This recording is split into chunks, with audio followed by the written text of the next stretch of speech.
I wrote about this last night because I write every day. Mm-hmm. It's so funny how you kind of think this is how something should be done, Mm-hmm. and it's just not done that way. But that you don't want to get in the way. Right. But then it goes all the way around, and then comes right back to like, oh, like, yeah, this is not to prove that I'm right or that Sure. I'm the smart. But sometimes you have this like intuition. Yeah. And you just watch it go all the way around, and it comes right back to where it should be at the end of the day. Yeah. This is what I thought it should be. When I would walk into these big studios, it's just like, this is just too much production. Yeah. Because I think production quality is important. Right. But these are also construction folks. Yeah. It doesn't need to be a film set. Right. They don't care. It's the content. Yeah. What am I learning? Yeah. You know, they want to be entertained. Yeah. You know, it's got to be short. It's got to be consumable. Well, and I don't know, you weren't around when we did leader stuff. Mm-mm. It was this whole studio. There were like 20 people there that I'd never seen before. We got this whole crew. You just walk in there. It's just dollar signs everywhere. Yeah. This is a lot of money. And that's what we had to do. I'm simplifying this dramatically. Like we've done nothing wrong. We've learned a lot along the way. Now, I see training getting filmed in the front of our office. Mm-hmm. We have all the camera stuff. The lighting looks great. Yeah. Everything looks fantastic. Yeah. There's people working in the office right now, and I don't see it. There's actually less friction than I thought there would be. Right. It's all of our people. Yeah. Doing it. Right. There's not a single contractor that I've never seen before. Well, there is somebody that runs down every once in a while to the people that are working and says, shh. Yeah. Just because it's picking up all the audio. Yeah. But at the end of the day, it is cool that it's here in the office and that we're being resourceful and, maximizing this beautiful place that we have that we call our headquarters here in Nashville. Yeah. And I wish we used more. Well, now we are with training. We are. And Dirt Talk. Yeah, we've been using it for Dirt Talks before we had walls. There you go. When it was a barn. We had Trace Hall in here. Oh, really? Yeah. Yeah. It was I have pictures. I'll have to show it to you. There was a plastic folding table out in the middle there when nothing was in there. And it was just like there's piles of shit around. And we, set up plastic table, 2 chairs. Yeah. Like a fake plant right on the table for some ambiance. An extension cord from this corner in the hallway where the only working outlet was all the way through the office, 200-foot extension cord to reach there with the microphones, and we just recorded a podcast there. That's incredible. I need to have him back on in the official studio. Great idea. Did you talk to Vince at all yesterday? Briefly, just as he was exiting. It was great seeing him. Obviously, heard of his story, heard him first at Asphalt Pavement Association of Indiana when you spoke there. Oh, that's right. Oh, you saw him speak there. Well, of the 200 tables that I could have sat at for lunch, I sat next to him. Yeah. Okay. And so got to sit down, hear his story, talk to him there. Gotcha. And then I've been following him online with all the things that he's doing for mental health and suicide prevention. And it's incredible. I told him every time I go to LinkedIn, I see his stuff. Yeah. Every time. Yeah. He's everywhere. Yeah. He's everywhere. And I told him that. And then I get on LinkedIn. He's right there. I'm like, yeah, this guy's everywhere. Yeah. I thought his post yesterday, for those that are worrying about the future, don't. Yeah. I thought that was just super simple, super awesome. Yeah. It's amazing how different generations are so worried by change, even though that's been the course of history for millennia. Right. Like that's how it's always happened. We're in a constant state of change no matter what and no matter what you think, and it's changing faster than ever before. Yeah. And there are people that just so desperately want to hang on. We're screwed. There was a guy that posted on, I think Shauna shared it. It was like a history of people not wanting to work. And it was like 2018, people don't want to work anymore. And it's a clipping of it. Yeah. And he goes all the way back to like 1961. Like, people don't want to work. We're screwed, from a newspaper clipping, 1961 or whatever it is. Yeah. Like, it's always been that way. I saw that post. It was pretty funny. Yeah. It was really good. Yeah. How was Con Expo? Incredible. I love people. I've noticed. And so it provided me a lot of energy. I was able to, connect with so many people out there and just have some, incredible conversations. And, the equipment's cool as well. It was great seeing a lot of really new equipment and just all the cool technology and the all the things that people are bringing to the dirt world. But at the end of the day, what I enjoyed the most was connecting with people who I had either an online relationship with or had talked to before, but then also I made a lot of new relationships, and I'm still following up from ConExpo, and I think that that's going to be an ongoing theme moving forward. How many ConExpos have you been before this one? Only a couple. So this was my second, actually. Really? This is my second ConExpo. Oh, so you'd only been one other. Yeah, because the one prior was skipped, so I didn't go that year, and then I went the year before. So okay. So 2017. Yep, correct. 2017 was my first, and then this year was my second. That was my first too. Yeah. Yeah. But you were with a big contractor. How was it different this time around?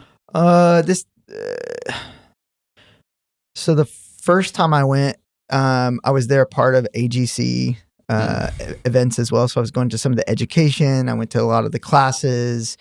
You know, I was more there for learning and development than I was to. This time around, it was more of for me anyways, I was more focused on seeing people, meeting new people, building relationships, learning about their stories, telling our story, trying to create opportunities, more of a business development approach than I was there to specifically learn from the classroom. Yeah, there's so many different ways you can experience ConExpo. Yeah. You can be the big time executive and go to the fancy dinners and wining and dining and crab legs and just have like a very lavish time. Right. And kind of go to the show. Sure. You can go to all the education sessions, learn a lot. You can go hang out with people, network. You can go just get drunk and hang out and have a good time. Like there's all different. Yeah. There's a whole variety of pathways you can choose, adventures. Yeah. And it's interesting to just watch how people experience it differently. Yeah. The same thing. Absolutely. I enjoyed it. I'm glad that there's a few years in between because it's a lot. I was wore out by the end of the show. I was talking to a lot of people, but I feel like at least every week too, you're like, yeah, I talked to 100 people this week. Yeah. I couldn't even, I can't even relate. Or you know, I'd go up and talk to you and say, hey, I met this guy. Oh yeah, I talked to him yesterday. Like everybody I talked to, you'd already talked to somehow. I don't know. I just don't know how you do it. Yeah. Well, it's what I'm learning about myself is it's one of my gifts. It's something that I love. It's something I enjoy. I love hearing people's stories. Yeah. I love to serve. And so I love to ask questions and figure out what are they working on? What are they doing? What are they trying to accomplish? And, you know, figure out who do I know that can help them win. And I just really enjoy that. It's, there could be a benefit for Buildwood or Dirt World long term, but at the end of the day, that's not my primary focus. My primary focus is building relationships, understanding who they are, what are they trying to accomplish, and then trying to help them accomplish that. And along the way, good things happen. Yeah, I'm a big believer in that kind of abundance mindset. I've made a lot of connections along past few years that, you know, I joke like somebody will make a $1 million deal or multi-million, I mean, sometimes tens of millions of dollars deal. Yeah. And I'll joke like, all right, you owe me a beer. I don't even drink all that much. Like, I don't even want a beer. Yeah. But that's my go-to. Yeah. If you look at it from like, what do I get out of this? It's just, I don't think it's very productive. Right. And I think that's how a lot of people look at it because everybody's competing. Everybody's trying to beat each other out. Everybody's competitive. Oh, you know, those guys were third on that bid. Or wow, I heard those guys really screwed that job up. It's always trying to beat each other up. But then it becomes a race to the bottom. Yeah. And you get low margins, you get high turnover, you get the problems we're seeing. Right. Go figure. Exactly. Yeah. It's cool too because like you know a lot of people that can help these other people, but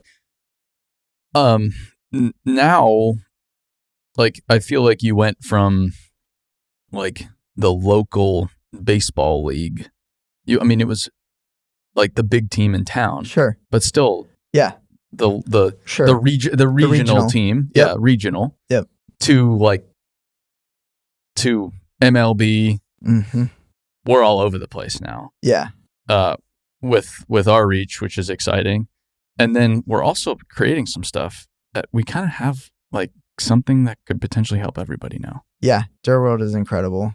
Yeah. I've not had anybody tell me no, that they're not interested in having a conversation.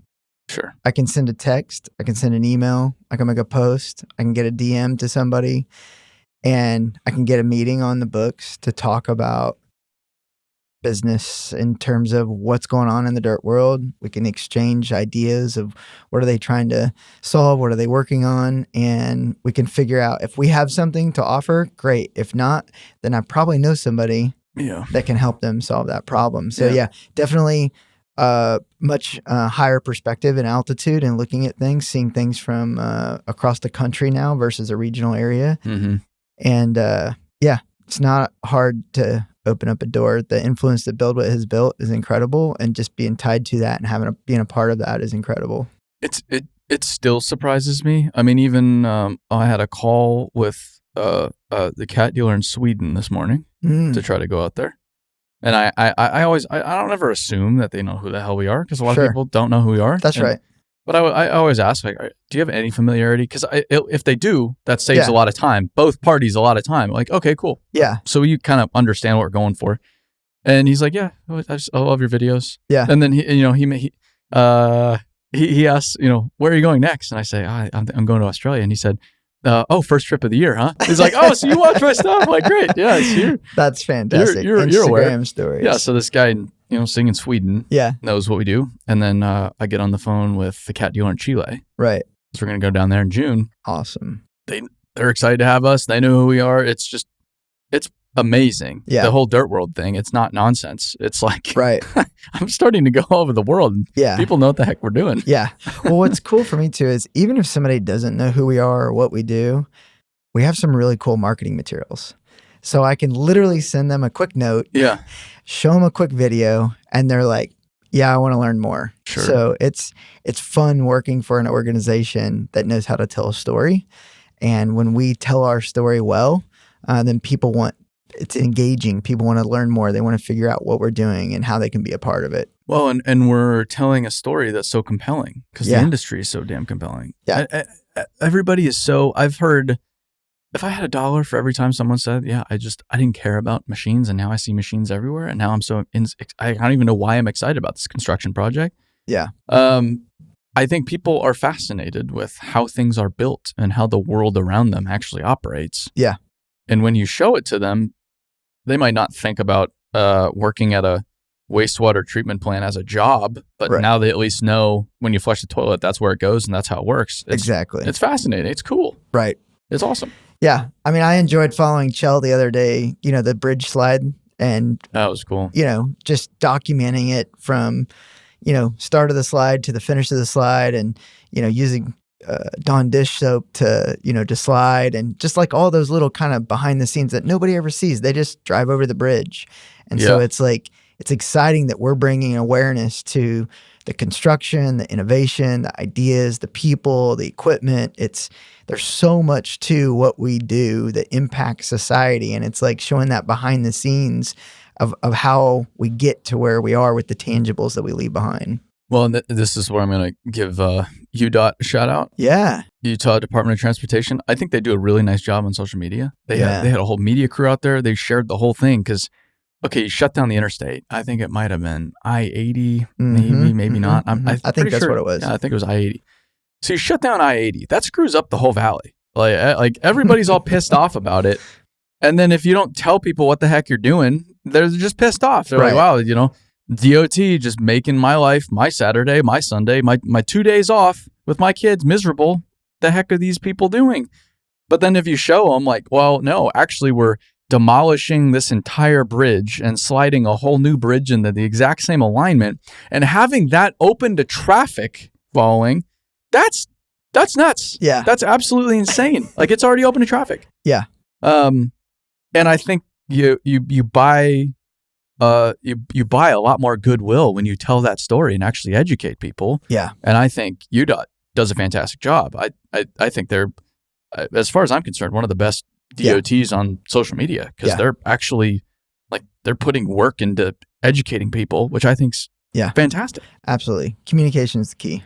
I will say I saw their Instagram post before I saw like anything that we had. Isn't that crazy? Yeah. And with the soap sliding. Yeah. Yes. Yeah. They documented the whole thing. Yeah. I'm following UDOT now because it's like, this is a great account. They really get it. They're cool. They're a government organization. Government organizations don't typically get it. But this is fun. Yeah. Yeah. So yeah, I mean, we tell the story, but we're, as in the new deck I put together with our values, we're the stagehands, not the stars. That's right.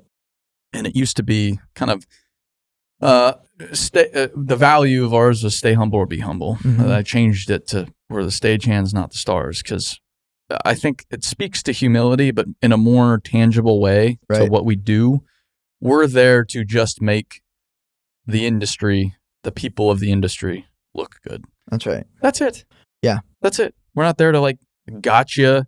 We're not there to point out your safety violations. I mean, if it's completely ridiculous, we might say something because we get to see a lot of stuff and I don't want to see somebody killed, but we're there to bring positivity to it, whatever it is. Now you're speaking my love language. Like, I love the positive side of telling the people stories and the construction stories. There's so much good that happens in the dirt world that sometimes we focus on the negative that's out there in the world or in the news or, hard day or whatnot. But there is so much positive that's happening that we need to spread more of that to make sure that as we're trying to attract new people into the industry or celebrating, what we're doing, like let's give the recognition to where it needs to be. And I think that naturally people will start to say, interesting. I like that. This is cool. I could be a part of that. I could see myself, joining an organization that has those values or that gets to build those kinds of things or adds that value to society. So, or when my kid comes along and says, I want to go get a job in highway construction, I'm not like, what are you thinking? Yeah, exactly. I mean, it applies to anybody. Yeah, totally. But then I also, I'm grateful we have the flexibility in storytelling because I think we're, at least I'm trying to be more real too and say, because I think a lot of people, we need to go develop the workforce, and so many people, the common talking points, well, you make a lot of money, you'll be super proud, you get to build stuff every day, you have a different, a different challenge to solve every day, your work's important. All those talking points, it's right. It's like, yeah, that's fantastic. But then you go to the other side, it's like there's also a lot of bad stuff in this industry, like Vince was talking about yesterday. He said, those 6 people were killed. Yeah. And on that roadworks project, and I posted about it. It's terrible. They, these people, they showed up to work. They probably did everything right. They filled out their forms. They wore their vests, their hard hats, their high vis. They were just doing their job, and a car plows into them and kills them, like that. But he said, that got a lot of attention, rightly so. But that same day, 15 people in the industry, construction industry, died by suicide, and you didn't hear a single thing about that. And that's every single day. And that's the kind of stuff that I think we also need to address is, there's a lot of good, but we can't also sit here and play the victim card like, oh, poor us, poor construction industry. Oh, we're really the victims here. Yeah. Oh, kids just don't want to work anymore. Right. I think if we work to address some of those core issues, everybody wins. Yeah. Companies are more profitable, attract more people have better lives. 100%. Like, makes sense to me, but I'm an idiot.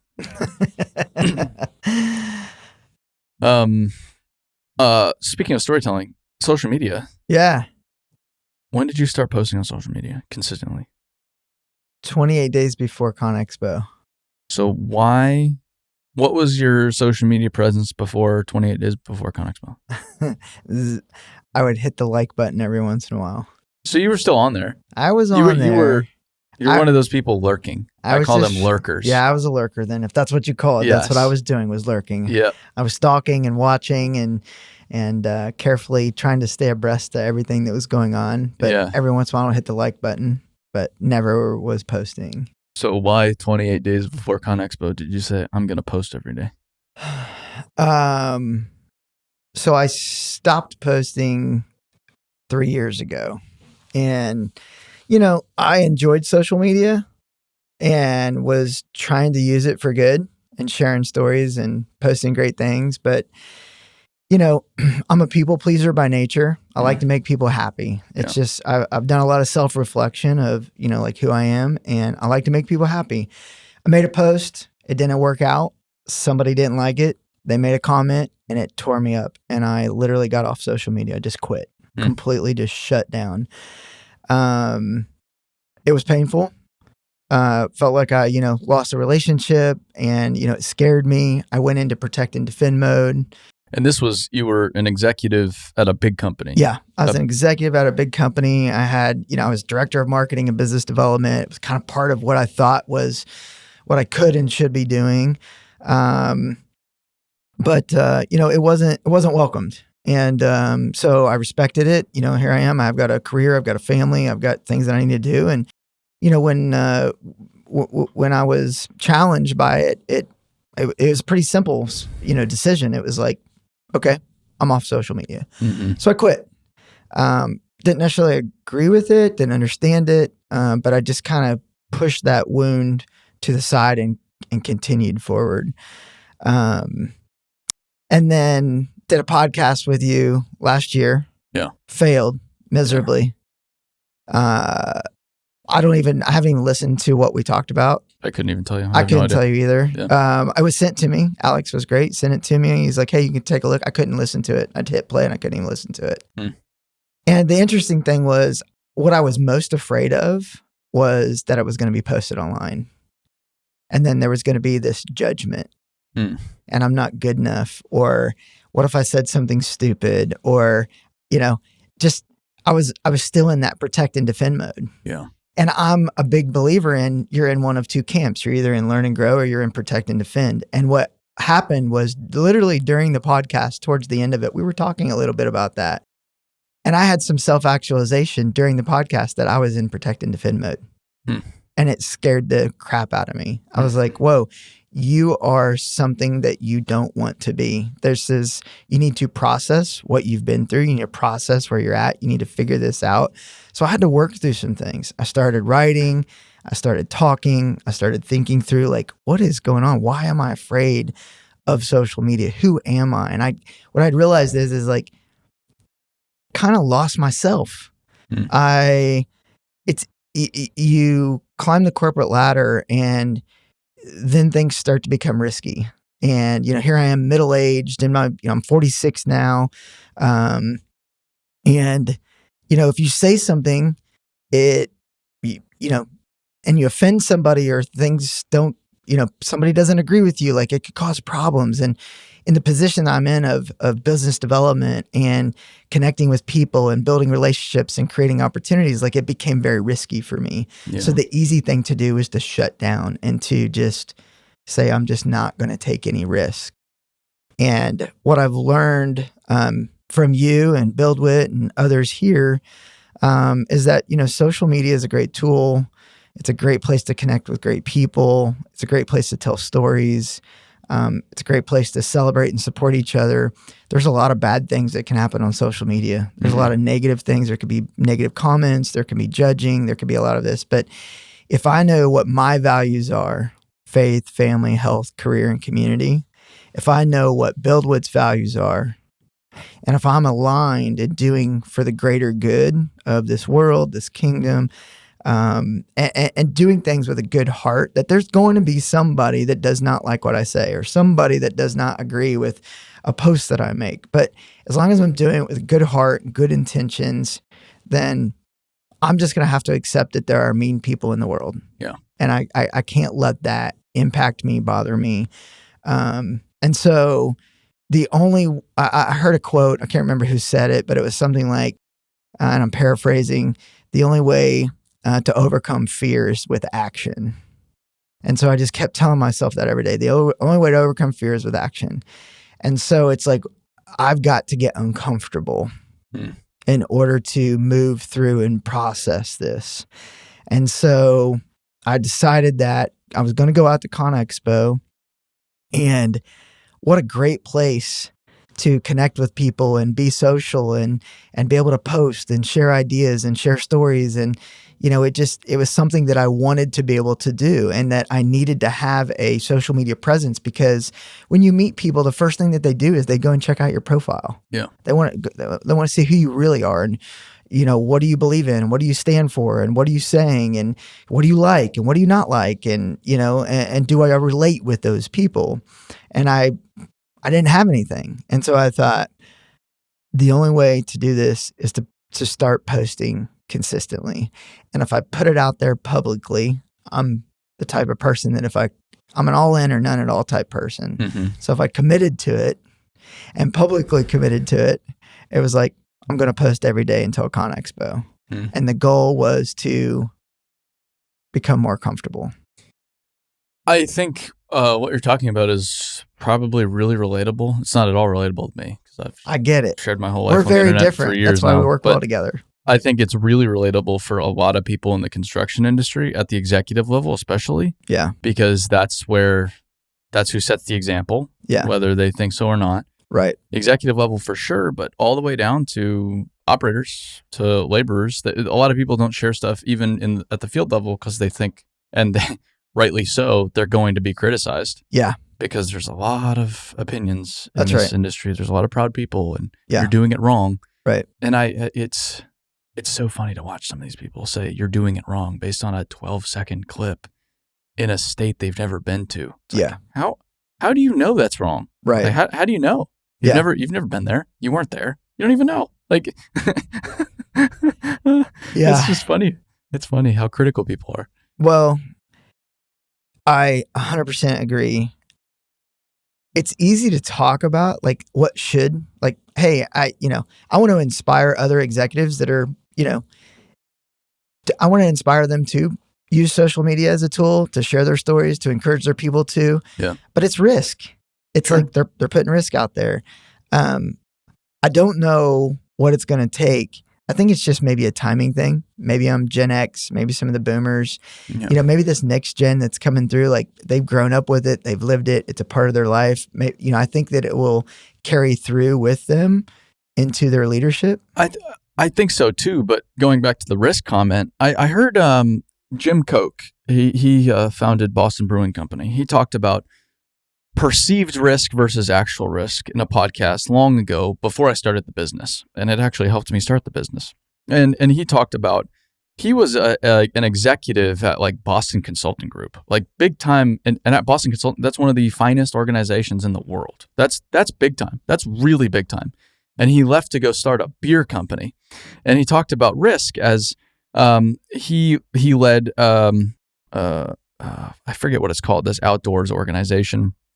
He led trips with young people to kind of teach them life lessons. Yeah.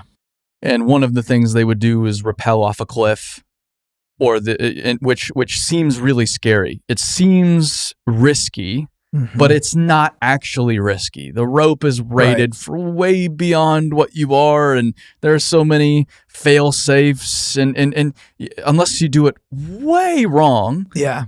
you're going to be fine, but you perceive it as very risky. Yeah. But then you could be walking along. It's a beautiful sunny day through the snow on this slope on this mountainside, and it looks gorgeous. And there's no risk here. But he said that's perfect avalanche conditions, for example, and that's actually extremely, extremely risky. Yeah.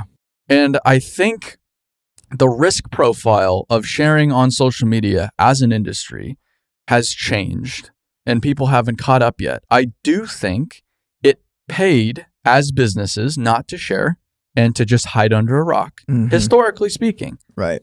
But now the biggest problem is workforce. Where is the whole workforce?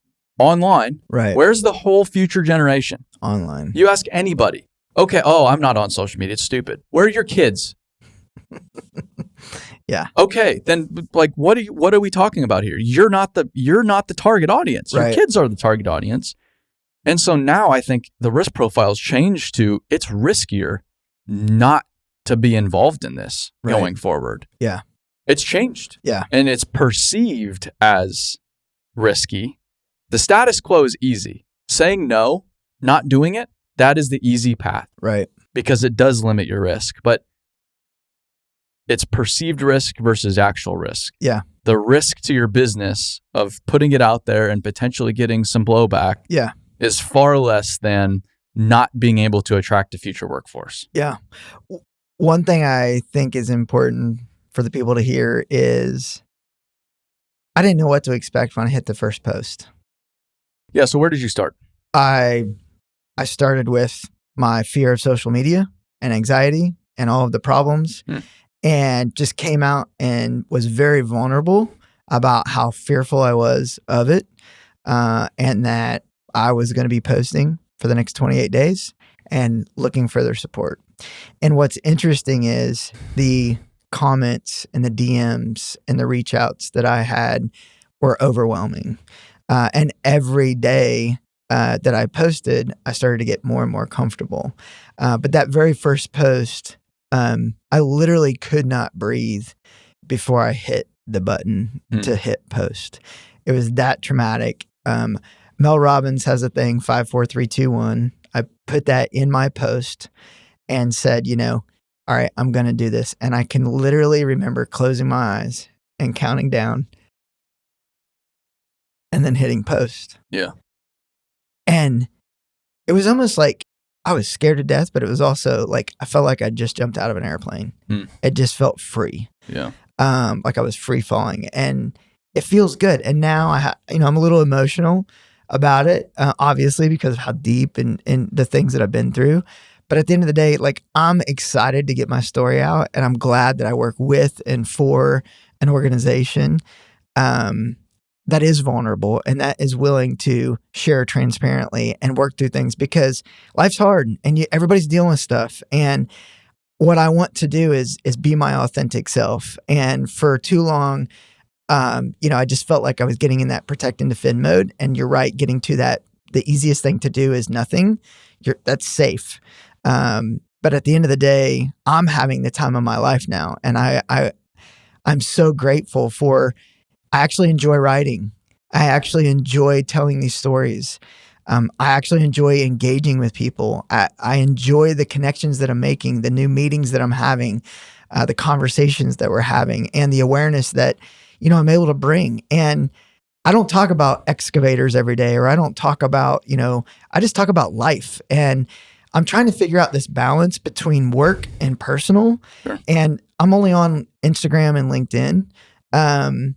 LinkedIn has always been like super professional. It seems like buttoned up, this, that, and the other. And there's all these different things, and you're an expert. I'm not, but I want to bring my full self. So I'm posting family and, things that are happening. And what I'm hearing back is thank you. Mm-hmm. Thank you for showing the balance between work and life and how you're blending them together. And maybe that's, maybe I can help influence a lot of others to follow suit, because when you bring your whole self, people really get to know who you are. There's a level of trust, there's a level of transparency, and it's freeing. So in those 28 days, like what were examples of what you talked about? Yeah. Like that's one of the biggest, I'm trying to kind of dig into the weeds here because I think this might help people. Like, yeah. You don't have the content I do, for example. Sure. So how'd you even put these posts together? Well, what's interesting is, I'd worked at BuildWit for a year, and so I'd captured a lot of pictures over the last year. And what I was always afraid of was everything always felt real time. I was like, I have to take a picture today. I have to write the story today. It has to be real time. It has to be right now. It's got to be in the moment. And so I was like, today's gone, so I missed it today. And it was easy to just put off not doing anything.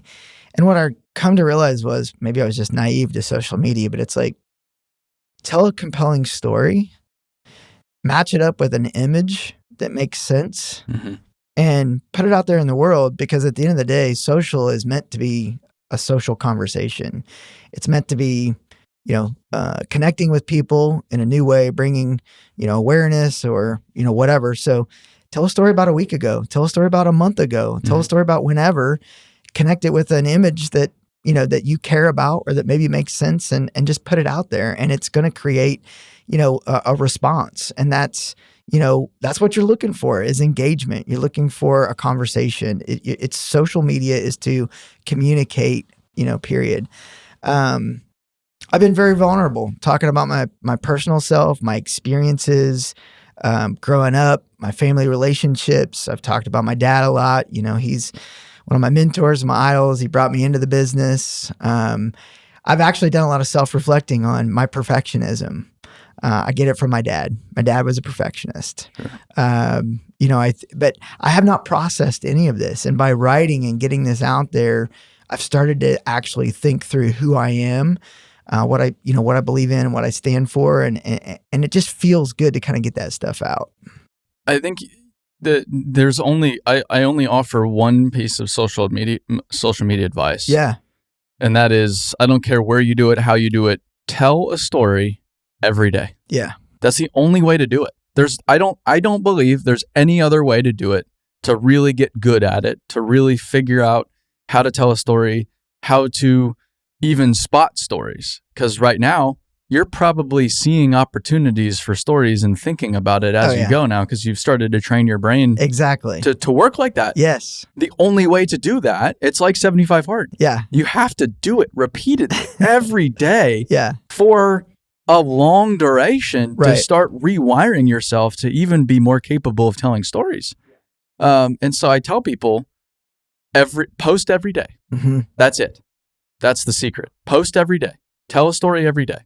It's amazing. Most people don't do it. But the people that do it are just like, how did I do this before?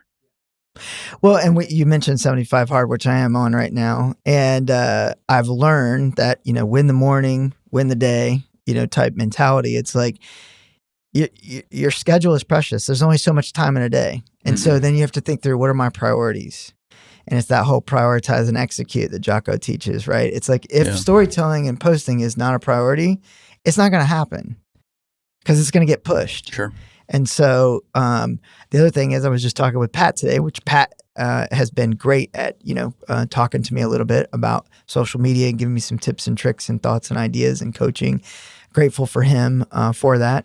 But you know, he works ahead a little bit, and I've never worked ahead. Like, I'm just like I wake up, I figure out what I'm going to say, and I write it and I post it. Yeah.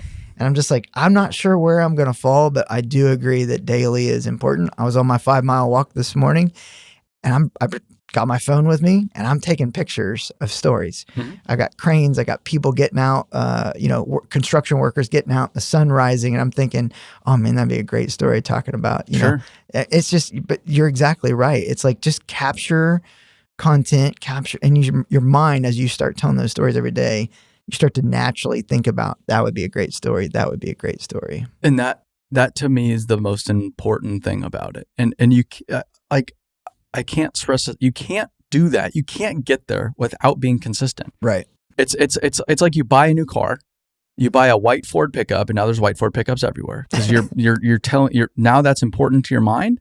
Your mind is picking up on that information. Exact same thing with storytelling. Yeah. Exact same thing. And there's a story in everybody's day, in everybody's life. You just need to tease it out. Well, what's interesting is, I talk to a lot of people, and, you know, we started this talking about how I get energy from talking to people. Yeah. I've just really changed one question that I ask now is, what's your story? And I love meeting people and just asking the question and truly listening. One thing I've learned is I love to listen. People think, oh, Jason, he's in business development, he likes to talk. Mm-hmm. The funny thing is, I love business development because I love to listen. Yeah. And so hearing these stories and then now finding my voice through the written word has been incredible, because like doing a podcast like this, you know, it's super scary to me, but I'm actually enjoying the conversation. Sure. So anyways, I'm having fun. It's been very uncomfortable. The theme this year is get uncomfortable. Yeah. And there's going to be a lot more uncomfortable things that I'm going to tackle this year. So. Well, I'm glad you're still doing it though. Yeah.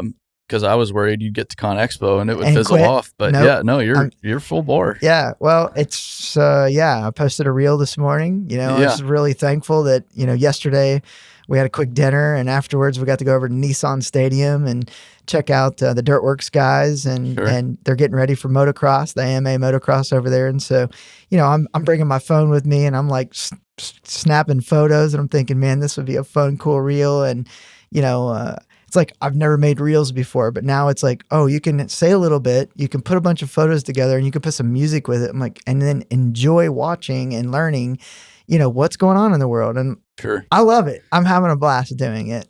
What do your kids think about all this? They love it when I put them in my post. Really? Yeah, I actually show them every post, and we talk about it at home.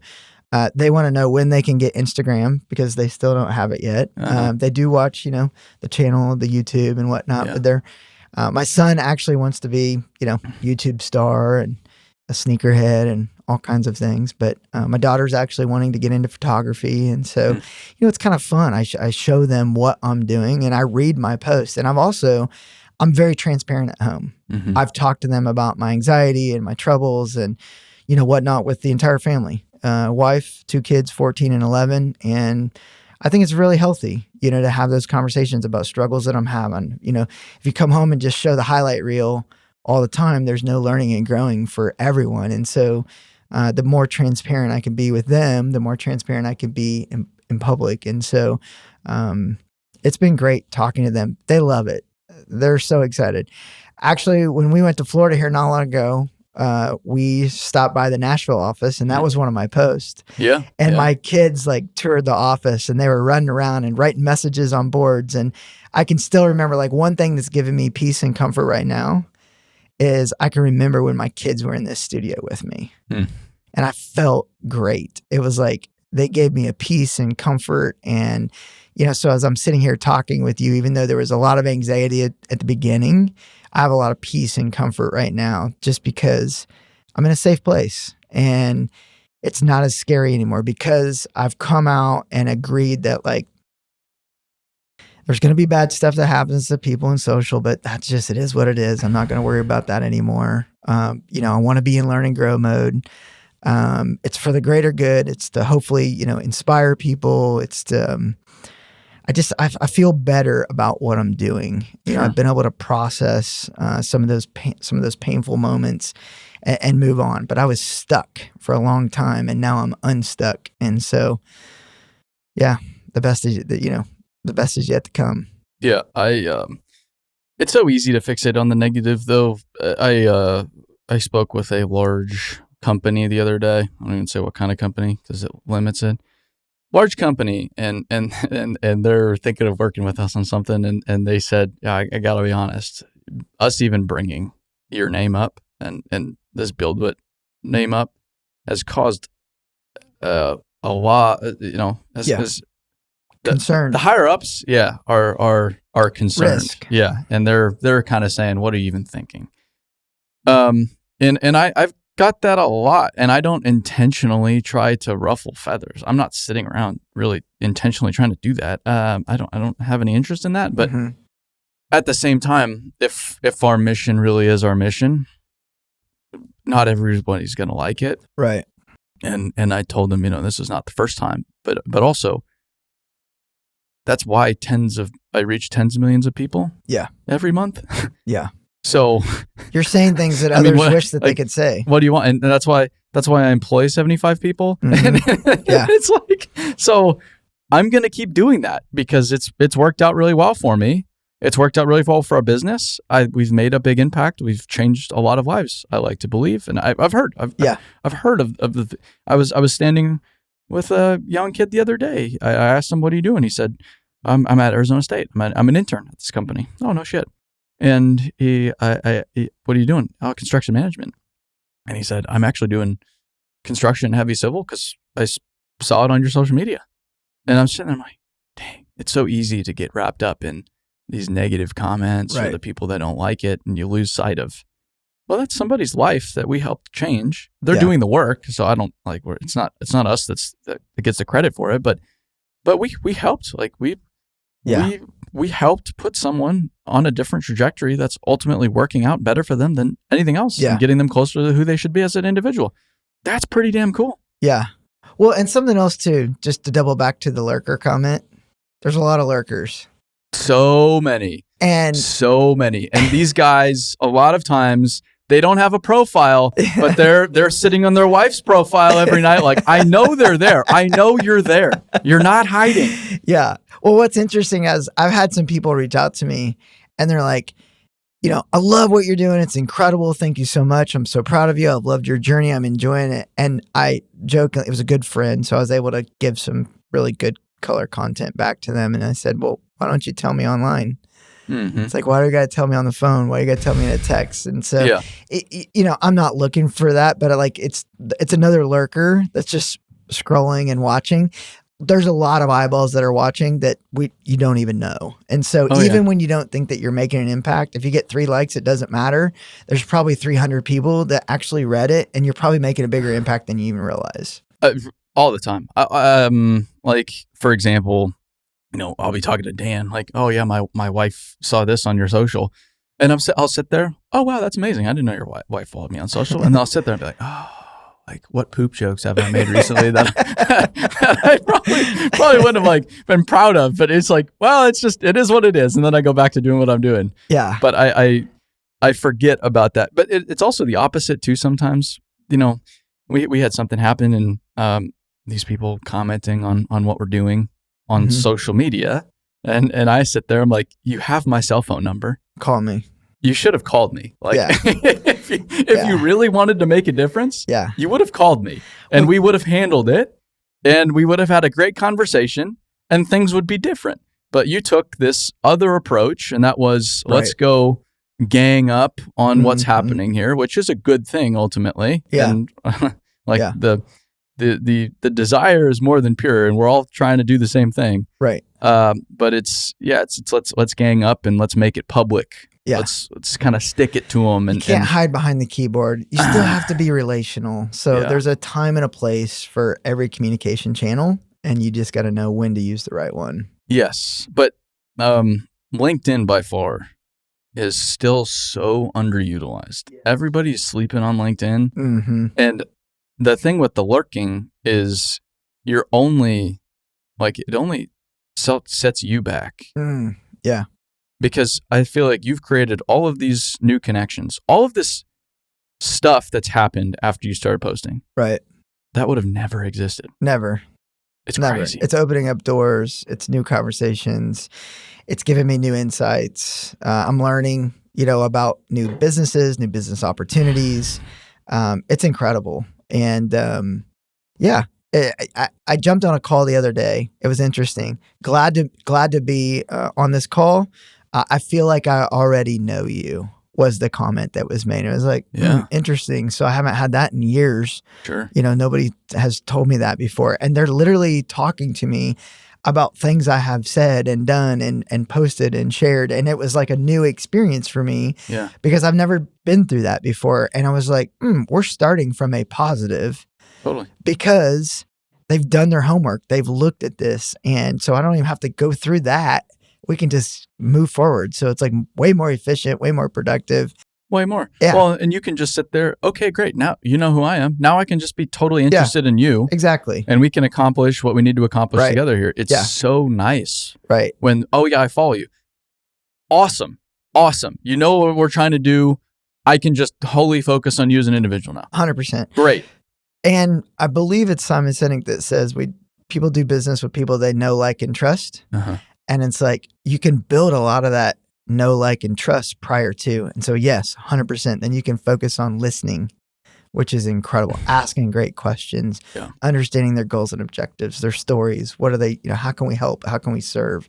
And that's what we tell people on the marketing front, companies, is if I am seeking out a future employer, the interview goes both ways. It's very two-sided nowadays. That's right. If you don't think it is, like, you're going to be hurting even more future state.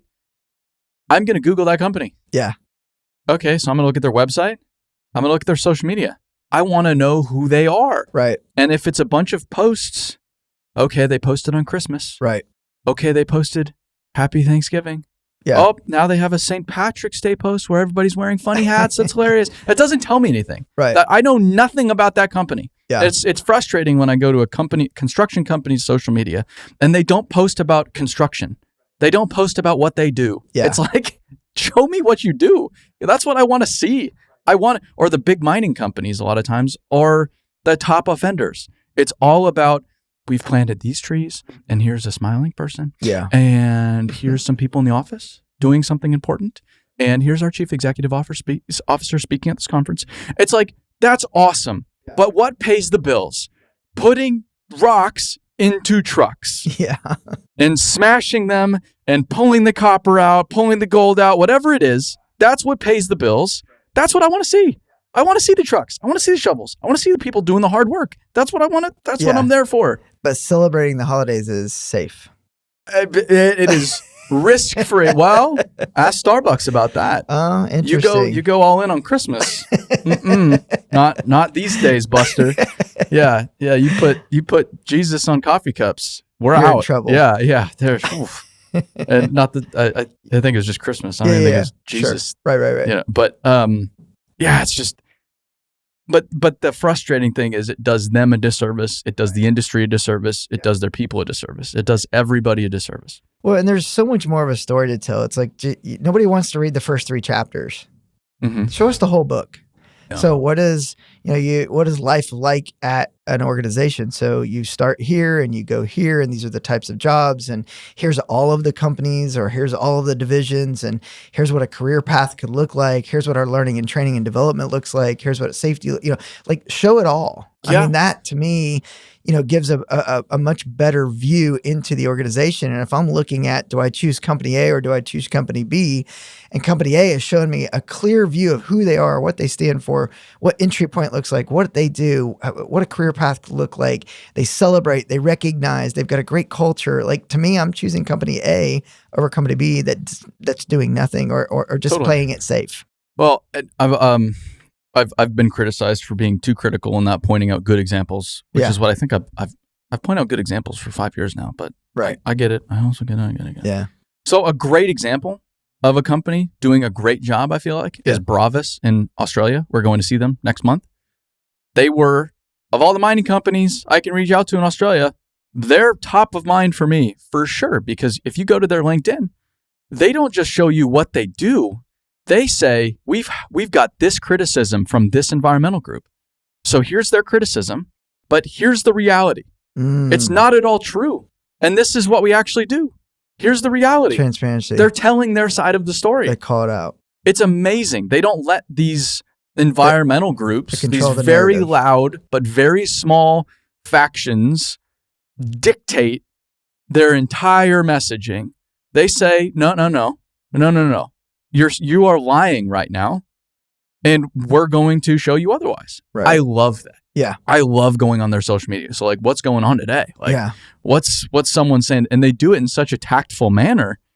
I love it. Yeah. So if I were going to go work for a company, it's like, that's a company I'd go work for, because they actually they're real about what they believe in as an organization. They're not just this soulless being. Yeah. Well, as the saying goes, the truth will set you free. And there may be some truths that come out that need work. So work on it, fix it. I mean, that's one thing I love about here. Like, lessons learned, learn and grow. Like, let's go. Something comes out, let's fix it. Awesome. But if there's another narrative that needs to be told, I give them kudos for, hey, we're going to tell our side of the story so that you can be the judge. But here's what they say. Here's what we say. I think that's incredible. It's amazing. Or when I see companies admit mistakes on social media. Oh yeah. That takes some balls. Yeah. That's next level. Like a burned up truck. Yeah. Like a rolled over truck. Right. Or an upside down skid steer. Upside down skid steer, rework. Yeah. Hey, we lost this individual. Here's what we learned. I don't know what it is, but when they admit fault, that's big time. Well, there's no perfect. No. Like, you can strive for excellence. There's no perfect. And so I think that when you put that stuff out there, I think people gravitate to it because it's like, one, there's trust because there's truth and transparency. And two, it's relatable. People are like, oh man, thank God I'm not the only one that's ever done that. Because you can tell yourself, terrible stories like, oh man, I'm terrible. I can't believe I did this, or I rolled this, or I did, all the bad stuff. But it's like, you're not alone. Yeah. People make mistakes. And I think the more we talk about our mistakes, the better off we are as an industry, as a society, because, it's like, don't want to do that.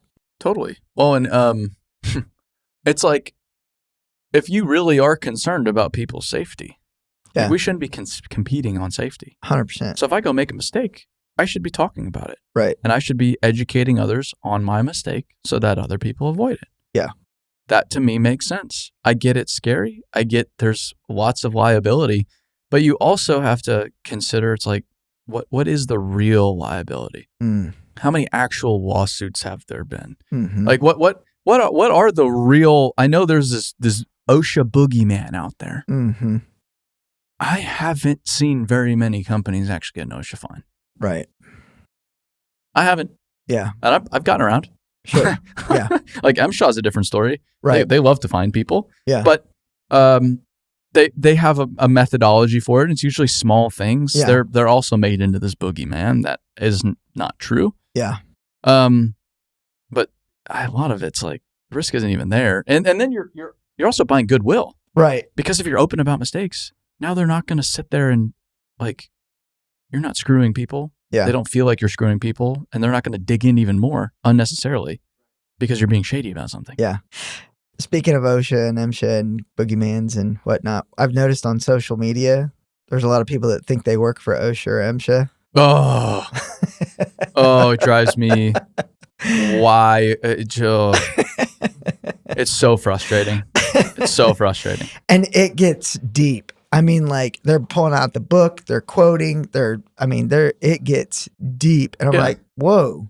But a lot of times they're wrong. Right. It's like, I don't care what you quote. I don't care. The CFR says this and this. You're wrong. Yeah. I was there. You weren't. Yeah. You're wrong. Yeah. Like, it's just crazy. It's so one of my favorites is when I go to Tanaha with Caterpillar. Mm-hmm. It's mining equipment, but it's not a mine. Right. So there's no MSHA. There's no MSHA oversight. Right. MSHA only has jurisdiction over operating mines. It's not an operating mine. Do they have a 994K? Yeah. Do they have a 794? Yeah. But they're not mining. Right. And so everybody's always quick to say, well, where are your berms?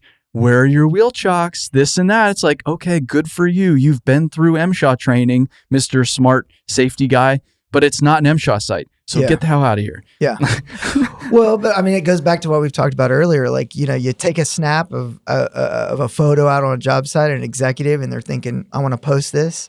And it's like, that's the fear that's out there, though, is like somebody's going to jump on and start making these comments. Yeah. One thing I will say that I have found interesting is you don't have to go and fight your own battles. Oh, no. It's like, you're not, you don't need to jump into the comments and like defend or, you know, the industry and the people that are following and that are part of, like, you just let it go. It just, because that's all I do. It can go on comment after comment after comment. Yeah. There was a post I struggled with the other day. I talked to Randy about it a little bit yesterday, but it was, I went, there's this, since we're being constrained by workforce, the temptation now is just to work more hours. But that's not a solution. Right. And there's this trap that a lot of times is overtime. Yeah. And that is the hours are the hours, just deal with it. And I don't know if that's the most productive mentality, future state. And I'm just sitting here, I'm an idiot, but I am just asking the questions because, again, I see the industry from a very unique standpoint. Right. Hey, could we maybe be a little bit more efficient? Like, don't walk into this trap that is overtime, especially as a young person. You start making all this money, you adjust your cost of living to that money. Now you have to work those hours, but now you're away from home less. So now your home life is degrade. Like I've seen both sides. I've seen the employer side and I've seen the individual side. I have never run a construction company, so I can't perfectly relate, but I've seen both sides from the outside. Right. So I post about this. Tons of people agree, but a few people I really respect, the people that have been on this podcast. Yeah. Friends of mine. Yeah. They got upset about it. Yeah. Rightly so. Like I saw their point. But you saw the workforce agreeing and then the business owners saying disagreeing, which was very interesting. Yeah. And I reworded it a bit because I didn't do it because I felt wrong. I wanted to clearly get my message across. Yeah. And then everybody took the overtime thing and skewed it into a certain way that just didn't fit what I was trying to get across. Right. So it was my fault. I should have crafted the message in a better way. But instead of, I wanted to pull it down. I had even today, I still have the temptation of, you know what, this got too hot. Kitchen's a little too warm for me. I'm going to get the hell out. But instead, it's like, well, see, I have the home field advantage here. This is my post. So I can clarify the message, what I was trying to do, and say that I made a mistake. And then I put it on my stories. I don't usually promote my posts, but I put it on my stories saying I made a mistake. I didn't word this as well as I don't regret what I said, but I didn't word this clearly enough. But also, interesting discussion. Everybody should check it out. And I call more attention to it. Yeah. And then you let people make their own decisions. Yeah. You can go read the comments. You can see what they're saying. You can see what they're saying. Yeah. You go make. And I have control here. The thing I love is it's a worldwide discussion that you can learn from the comments. Yeah. I read them. I read a lot of them. I had to stop at some point in time. On that post? Oh, yeah. Oh, specifically? Oh, yeah. So I know exactly what you're talking about. Dude, it was interesting. It was very interesting. It was very telling. Yeah. It was very telling. Yeah. What I don't like is when people get like heated to an, almost like this too much. Yeah. It's like, whoa, be careful. Like, this is a discussion. This is a place to have a conversation. Yeah. This is not a fist fight. This is not a bar brawl. Your face is stupid. Yeah, like relax. Like, hey, Bill. Like, come on. Yeah. Yeah. And then the comments between Instagram and LinkedIn, different worlds. You can post the exact same photo on both platforms, which I do every single day. Yeah. I post the same stuff. Yeah. Don't let people convince you there's different strategies on different platforms. That is dumb. Just tell good stories consistently. Yep. There's your secret. Right. I put them on both. Totally different reactions. Totally different reactions. It's hilarious to see the difference. Yeah. That's good. But it's very valuable. Yeah. And even someone said on LinkedIn on one of my posts. Yeah. He said the comment section on this post versus on your post on Instagram is a very telling example of how the two platforms differ. Yeah. And I sat there and read the comments. I'm like, yeah, that's it. He is right. I'm curious. You might have just explained this, but like, if you had to summarize, like, people make a post and they're like, oh man, maybe I should take that down. Like, how many times have you taken down a post? Very rarely. Yeah. Very rarely. I'll only take down a post now if a company gets upset about it. Gotcha. And it's just not worth the argument. I'm just like, all right. I made a joke recently about a post about something and cited a company doing something. It wasn't accurate, but it was clearly a joke. It was very clearly a joke, and everybody knew it was a joke, but they didn't like it.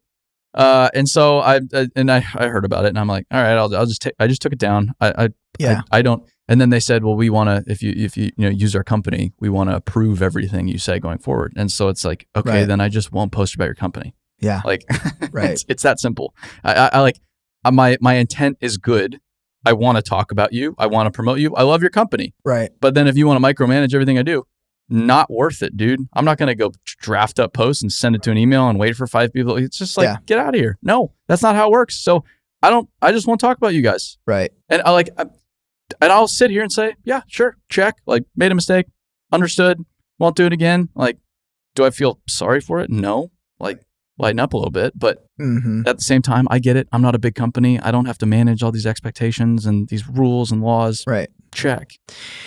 I think that, just knowing that that's an option is good. It's like post. If something happens, you can take it down. Take it down. It's like, it's not a big deal. Yeah. And I've screwed up on social media all the time. I've made so many people mad. Like I've screwed up a lot of stuff on social all the time. I've gotten in trouble so many times over. Right. So many times over. Yeah. But you just own up to it. Yeah, that was dumb. Or I don't agree, but I understand your perspective. You're looking at it from a totally different. I don't want any trouble. You're right. Move on with it. Check the ego. Yeah. Or sometimes, when I was less wise, kick rocks. Like, give them the middle finger and that probably didn't keep help doing much. it. Or what I love doing is when I'm a little immature sometimes, oftentimes, I've never noticed. all the time. And so it's, if a company does me dirty, oh, okay, all right, check. Great. I'm not posting about you ever again. And I'm really going to promote your competitor now. I love your competitor. They're great guys. Yeah. You said all these bad things about them, but they're great people. They're great. I love them. And it's like, dude, like it is a stick I can wield every once in a while. And I do it. I try to play chess, not checkers. Yeah. I'm careful with how I wield it because I know it can bite me in the ass. It Of has course. a lot of times over. Yeah. But it's like, oh, so, okay, you think that because you let me on your job sites that you can dictate what I do because I need you more than you need me. That it doesn't work that way anymore. Right. It's not, and I'm very thoughtful. I don't take my access to the industry for granted. Right. One bit. I'm amazed. I was just as amazed as standing on the floor of Nissan Stadium yesterday as you were. Yeah. This is amazing. This is crazy. The places I get to go are crazy. But at the same time, there have been people that act like they're doing me a favor by giving me access to their bulldozer. It's like, okay, cool. Yeah, a D10 or whatever it is. Like, there's 10,000 other D10s. I'll go find another one. Like, yeah. That's one thing I've noticed, like at BuildWit, as I've traveled more. Like we talked about this earlier, like regional versus global. And I just can't believe how many Dirt World sites there are. And these companies too, there's a little bit, I don't know if it's arrogance, but I've recognized this with me. I have a company.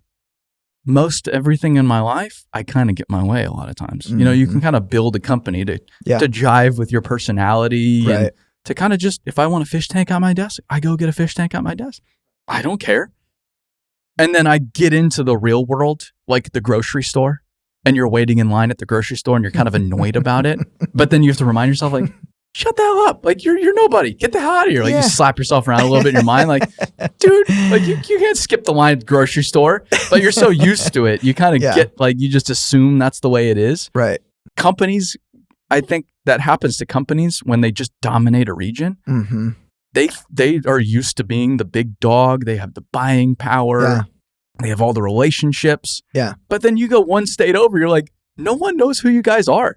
Like, yeah, you're a big dog in this region, but everywhere else in the country, like, no one cares. No one has any idea who you are. Well, they're in their bubble. Yes. It's like, don't mess up the bubble. Yeah. It's that protect and defend within that small bubble that they're operating. It's like, things are pretty good. They could be better, but it's like, things are pretty good. So we're going to live in this safe space. Or to that note, some criticism I've heard is like, well, all right, we're in this region. Why we don't care about social media? We don't care about connecting with people outside of this region because they'd never come to work for us. It's like, you don't think the labor market is fluid? Right. Like, you don't think you can recruit from the next state over? Yeah. From 3 states over? Right. From the other coast? Like, yeah. You can. Yeah. I've seen companies do it in this industry all day long with the right value proposition. I would have moved anywhere in the United States. 22 years old, I did. I moved to Texas. I thought that was my best bet. Why? Because the best job opportunity presented itself in Fort Worth, Texas. So I went to Fort Worth. Didn't think twice about it. Never been there before. Yeah. And we've received notes from followers that they've moved states to go and work for particular companies because they've followed them on social media. Yeah. Yeah. It's incredible. Well, I'm not going to get too much further in this conversation because I'm going to say something that gets me in trouble. Good. I probably already have. I love it. Well, It's been good. Yeah, hopefully you enjoyed this one. And I did. We're not going to share it with you before we post it. Yeah, good. No, we're going to post it. Yeah. It's going out. Yeah. I actually enjoyed it. I loved it. I'm in a much better place personally, professionally. I'm ready. So, and I've got more coming. I'm going to jump on a podcast with Jorge out in California for Granite. Oh, yeah. I'll jump on one with Brandon Lindsay over at Hoopah. Oh, that's right. So, it's like I needed to get back in here and get through this because this is a new medium. Tell Jorge he needs to come on Dirt Talk. Yeah, love to have him. That'd be great. Yeah. I'll get that set up. Yeah, I've had Brandon on, and I've been on the Hoopah podcast. Yeah. Have you been? You've been to it. Yeah, I've you've been there. with I that went peer there group. for our peer group. Yeah, that's right. So, but just went by the Dirt Talk or by their podcast studio. Yeah. They're doing an interesting one. It's how not to lead. Yeah, it's the Give Us the Dirt podcast. Yeah. Highly recommend it. Brandon kills it. He does such a nice job. Yeah, he's incredible. And Hoopah, they are the perfect example of an abundance mindset. They're just there to help people. And you can tell there's no motive behind their podcast. Right. They're not trying to get, butter their suppliers up or their subcontractor, like whoever it is. It's just, they're just trying to help the industry, which That's right. I absolutely love. Absolutely. And both of them are going to be involved in the Dirt World Summit, which is super cool. Dirt World Summit. Yeah. Yeah. So if you go to dirtworld.com, you hear from Hoopah, Exactly. from Katie. Yep. Especially Katie. Absolutely. Katie's going to be on the panel. Yeah. They workforce development and what they're doing and how they're attracting and all about it. Yeah. All about how Hoopah is solving their people problem. And Jorge's going to be on that panel as well from Granite. So he'll be incredible. Sure. But yeah, Dirt World Summit's going to be incredible. Got a great lineup and really excited for that. This October is going to be incredible. Nice plug. Dirtworld.com. We'll see you there. Jason Richmond on LinkedIn. Yeah. And Instagram. That's to right. follow along. Yes. Sounds great. Well, thanks for stopping by. Thanks for having me.